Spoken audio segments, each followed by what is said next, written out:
Hello guys, welcome to Anil Nair classes. Myself Venkatesh Parmanchala. Heroes bit of the day. According to the census 2011, which state has the lowest literacy rate? అత్యల్ప అక్షరాస్యత కలిగినది అత్యల్ప అక్షరాస్యత కలిగిన ఆ యొక్క రాష్ట్రం ఏందని అడిగాడు. Please try to answer this question.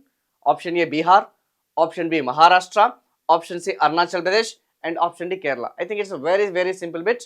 The right answer వచ్చేసి బీహార్. హైయెస్ట్ లిటరసీ స్టేట్ వచ్చేసి మనకి obviously none other than Kerala and lowest literacy rate వచ్చేసి మనకి బీహార్. అకార్డింగ్ టు 2011 సెన్సస్ పరంగా చూసుకుంటే Bihar has got the least literacy rate అన్న సంగతి గుర్తుపెట్టుకోండి.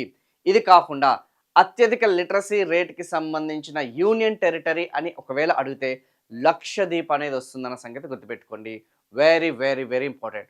ఫర్ ఫుల్ లెంత్ వీడియోస్ మన యొక్క అనిల్ నాయర్ క్లాసెస్కి సంబంధించిన యూట్యూబ్ ఛానల్కి వెళ్ళండి, సబ్స్క్రైబ్ చేసుకోండి, లైక్ చేయండి. అండ్ ఇది కాకుండా మన యొక్క అనిల్ నాయర్ క్లాసెస్కి సంబంధించిన యాప్లో మనకి general studies for all competitive examinations, whether you might be preparing for central government examinations or state government examinations, మీరు ఆంధ్రప్రదేశ్ వారైనా సరే తెలంగాణ వాళ్ళైనా సరే, సో రాబోయే SSC, RRB, SI, PC and other general studies competitive examinations ఎవరైతే ప్రిపేర్ అవుతున్నారో top ఫ్యాకల్టీస్తోని మనకు కోర్స్ అనేది ఇందులో ఇంక్లూడ్ చేయడం జరిగింది, along with the test series with the affordable prizes. So for more content, for more videos, please like, comment and share and వీలైనంత వరకు ఈ యొక్క ఛానల్ని సబ్స్క్రైబ్ చేయడానికి ప్రయత్నించండి. Thank you so much.